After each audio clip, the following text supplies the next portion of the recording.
Hey, everybody. Welcome to Cam Dynamics, the first new titled episode.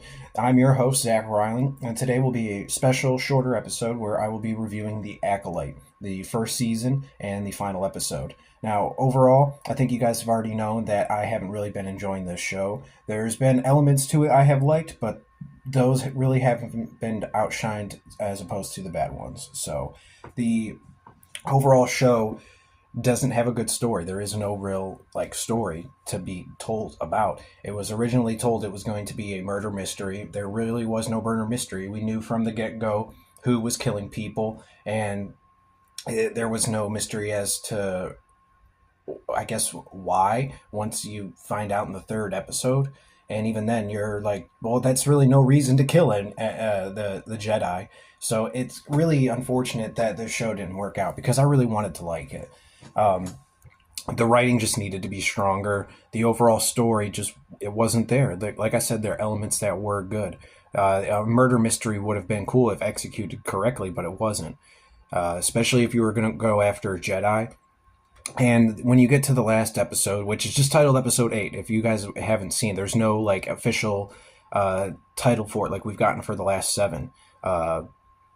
And it's a little disappointing. The episode felt long, the pacing was off, the acting, of course, fell flat for me. They tried pulling off an emotional scene with the twins, even though they're not twins. They're the same person that were just split into two different people, even though you could consider them, I guess, two different people because they have different personalities, which they don't really explain at all, which is frustrating. Everything that you wish would be explained doesn't get explained, and the explanations you do get for certain things fall flat to the point where you're like, well, I'm sorry, but that doesn't work with me.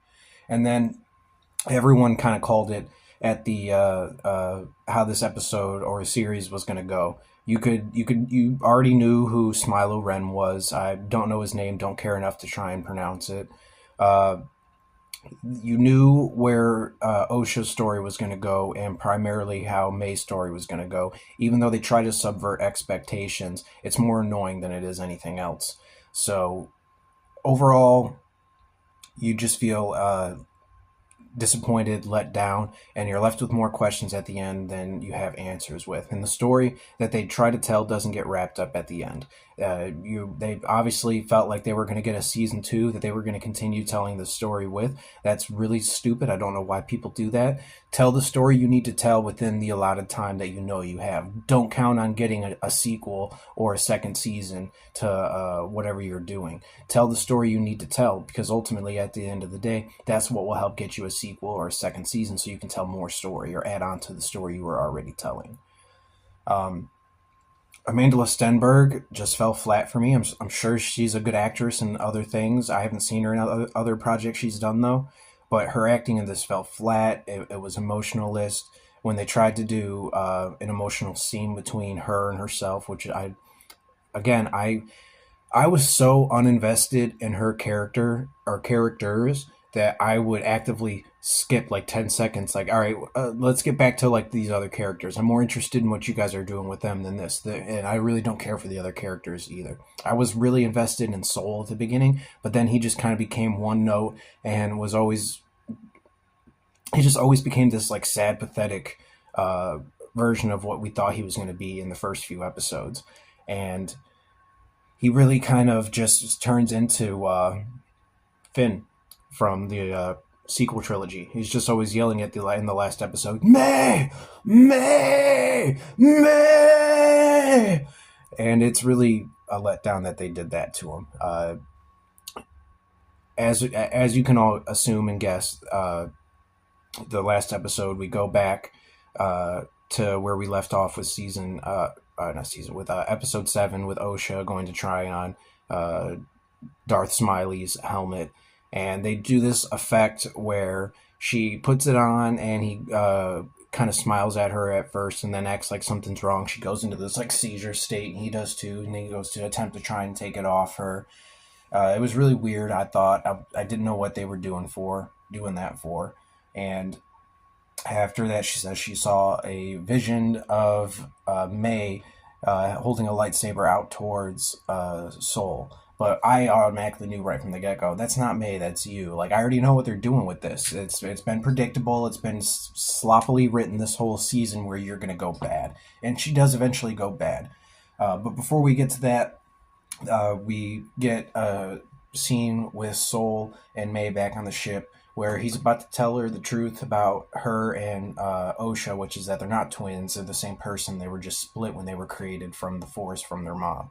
Uh, and right before he's about to say that, she tasers him. And then she tries to run away. She gets off into this escape pod, and then right before he can get to her to try and stop her, she does get away. And right before that, she says, "I'll see you in hell, Jedi."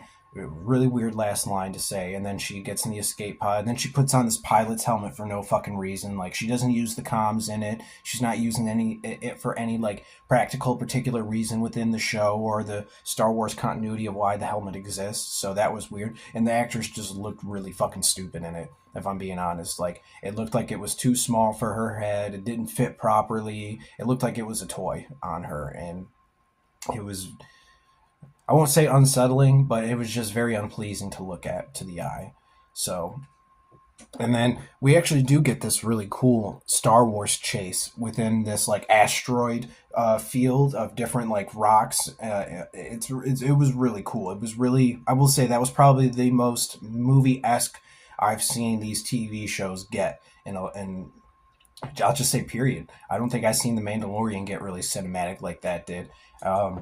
It kind of brought me back to at least the opening to The Last Jedi. Well, I'm not like happy with how they did that, but like it at least looked cool. It looked cinematic, and so did this chase. You know, they're in between these different blankets of asteroids, and they're hitting some they're trying to dodge, and then it ultimately winds up ending up with the ship that Soul's in, kind of like going like sideways and crashing overboard a little bit, and then that causes her ship to do the same thing. But his ship only does it because for some reason this shit looking eating badger fucking mole, whatever he's supposed to be, him, hey, and they, whatever the fuck they tried to do that annoyed me. He winds up for some reason sabotaging the ship, pulling out the wires, biting at him, with no explanation as to why. Maybe it's because Soul had some sort of target tracking thing on her ship. So Soul was either going to either blow her up for some reason, which would make no sense to the plot, as he's continuously tried to say he's saving her and her sister, or wants to, and feels guilty for not being able to save May when she was a child and he thought she died and she didn't.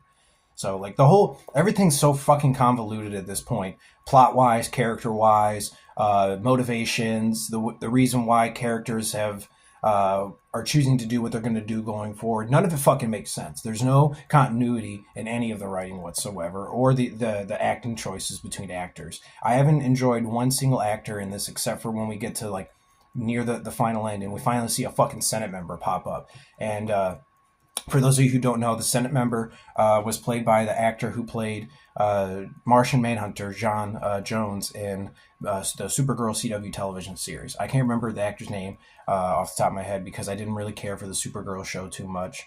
That's a whole different cat of bags I'll get into on another episode of Cam Dynamics. But then once we get through this cinematic chase scene, which it looked cool, but there was elements in it that I didn't really care for, that didn't make any sense writing wise or story wise or character wise, like I just said. So once we get through that, they wind up crashing back on Brendock. I don't know why they wound up how they wound up getting back to Brendock through this chase. Just plot convenience, I guess, because that's what the plot needs. That's where they need to go. If Leslie Headland has proven anything since she has created this show, it's that she doesn't give a damn about continuity or any type of narrative shove that doesn't have to do with, well, they're just too dumb. They won't notice that that happened, so we'll just go ahead and we'll do this type scenarios. So we get back to Brendock. They go back to the witches' cult's hideout in the Big Stone Mountain, and you kind of get this like walk down memory lane with all the characters, because eventually Osha and Smilo Ren wind up getting there as well after the whole vision thing, and they're trying to do this whole like Twilight romance thing between Osha and Smilo Ren, and it's really fucking just it falls flat. It doesn't work with me, and it feels really creepy and weird, to be honest. And it doesn't make sense how we go from Smilo Ren's character being this really feared Sith to where Osha's just kind of buddy pals with him now. She just kind of talks to him however she wants, you know. So that's that. Like I said, the continuity of the writing between story, characters, development, and narrative, none of it fucking congruently works together. It's all over the place. You got shit over here, shit over here, shit here, here, here. Something's all the way fucking behind me. That's how fucking all over the place this fucking shit is. There's not a good story here. And there, like I said, this could have been something good. There were elements within the series that I did like that could have made it a good story, but because everything else is so fucking goddamn all over the place, you can't pay attention to the good stuff that is in there. So I feel like Leslie Headland needed someone with her that has show run something before and actually written a television series that is episodic, that tells story to story to story through each episode till you get to the final ending of this story. So many of these Star Wars shows have that problem. So far, the only one that has been able to at least tell a cohesive narrative story through a TV show quality aspect is The Mandalorian. But once we get to Brendok and everyone's walking down through memory lane, Soul is looking for May. May winds up hiding in the cavern where she fell, and that's where Soul goes to look for her, and he doesn't think to look over the ledge for some fucking reason. And then, without yelling May while he's right there, he starts to walk away and then yells, May! Like I said, they really turned him into Finn from the sequel trilogy. He's just always yelling May in these last few episodes is what it felt like.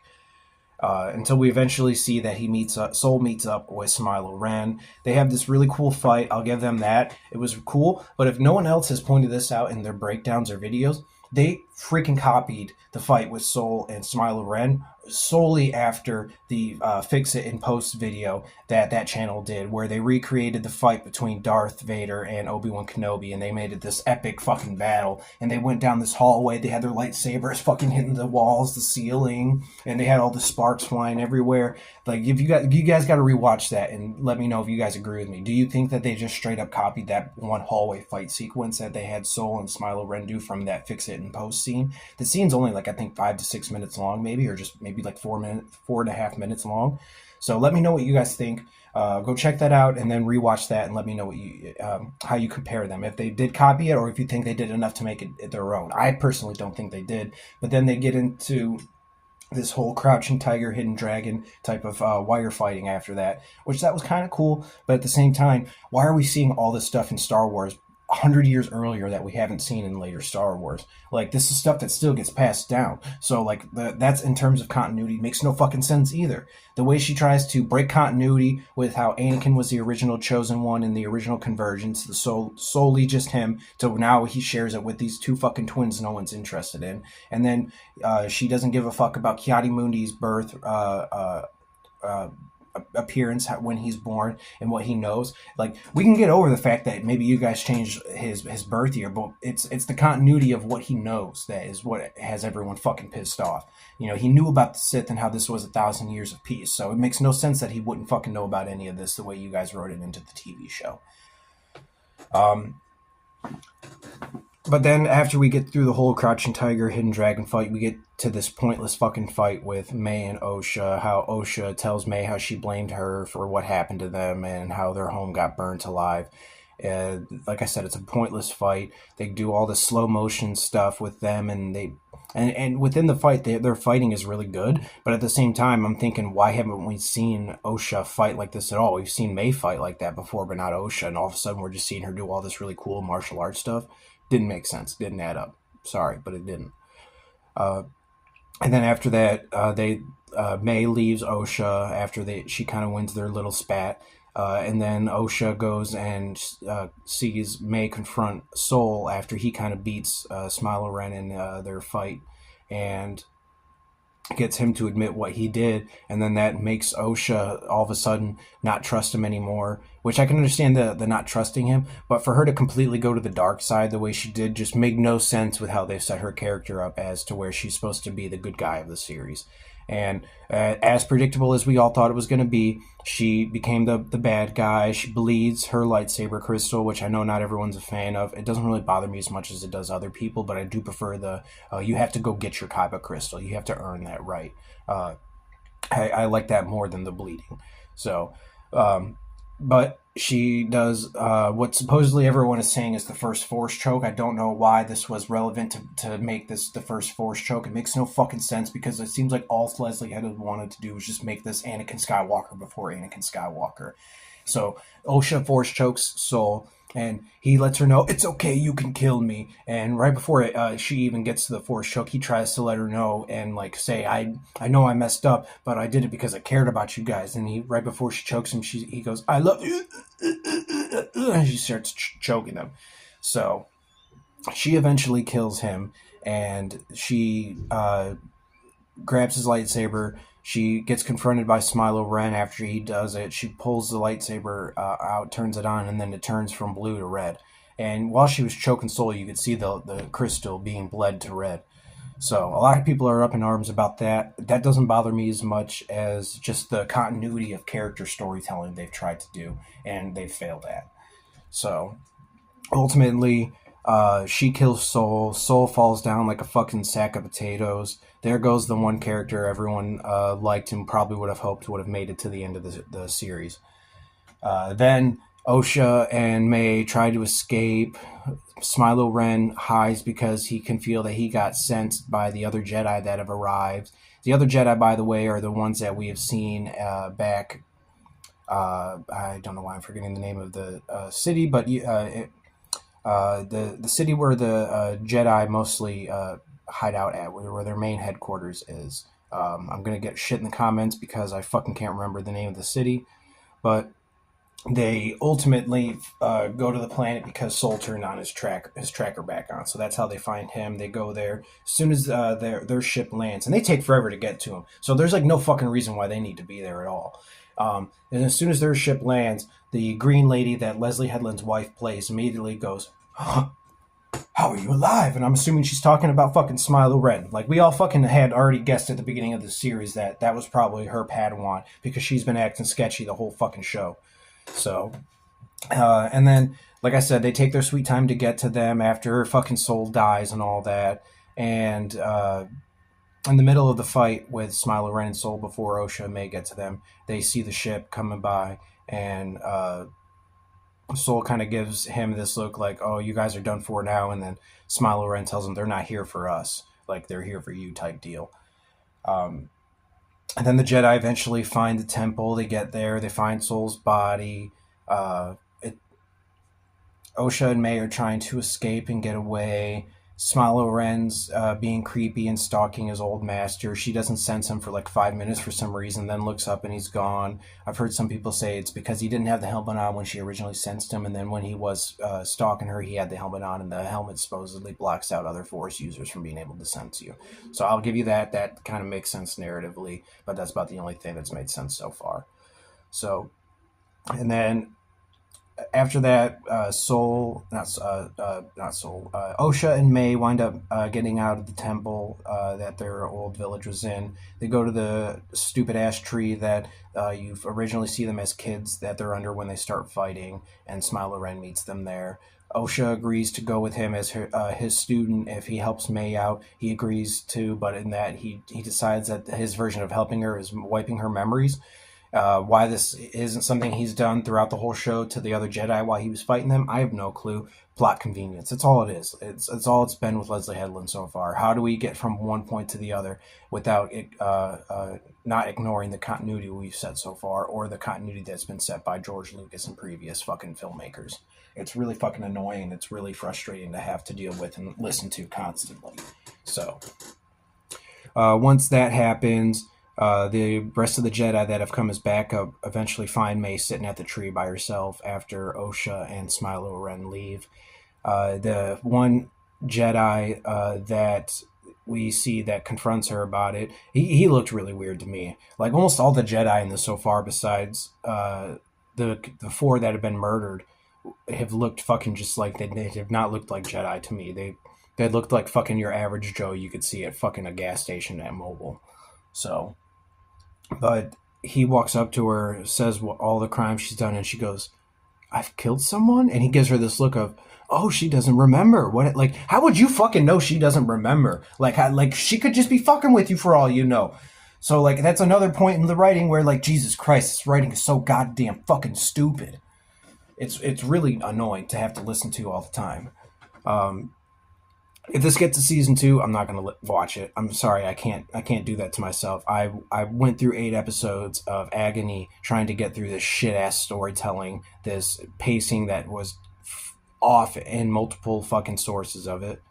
So, and then you eventually find out that the Green Lady Jedi alien bitch, Leslie Headland's wife, she covers up what happened with Soul and the 4 others, basically says it was all their fault, doesn't tell any of the Senate what happened with Smilo Ren, Osha, or May. They blame it all on Soul. It was all his fault. He killed the other Jedi.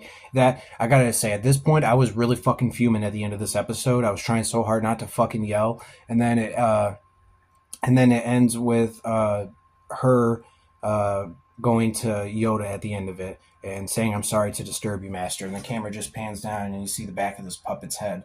And at that point, that's when I started to yell. I literally smacked my work table and I yelled, "No! No! He's ruining Star Wars!" Ah! But I had to take myself back for a second, because while I do wish Disney would sell Lucasfilm, I won't say that they've entirely ruined Star Wars. They've still done some stuff that I like with it. I can't deny that.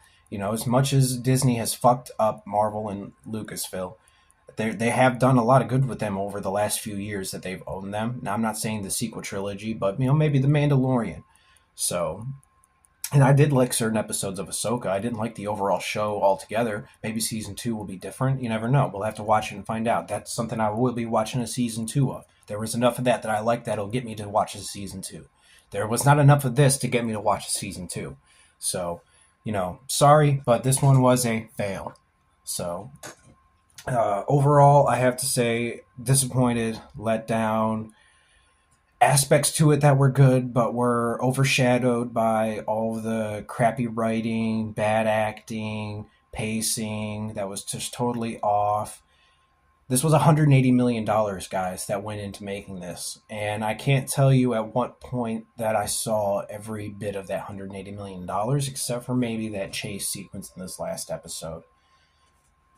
Now, I have heard channels like the Christian Harloff channel point out that this would have been a much better show if we just forgot the twins. We didn't need them. No one's liked them. No one's going to continue to like them after they go the way they do at the end of the series. Especially with how Osha fucking goes full bad, kills Soul. I didn't like her. Didn't like her from the beginning, and I definitely don't like her after that. So, but he pointed out, get rid of the twins. Make it all about how there's this mystery Sith murdering Jedi, and the Senate are on the Jedi because they can't really fucking get their shit together, and they're trying to hide it from the Senate. That would have been a much better story than the one we got with these fucked up twins. So I agree with Christian Harloff there and the people he has on his channel that have been breaking down the show so far. I agree with Star Wars Theory. He has been completely right about the show so far. He's been breaking down every episode that's come out. I've only been able to get a few in every now and then.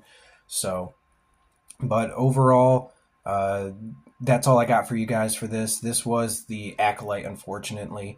This was a crappy show. Like I said, I'm not going to watch Season 2, so I hope you guys enjoy this review of Season 1. If it does get a Season 2, far be it for the people that did like it, but, there are a lot of people that didn't. I'll be surprised if it does.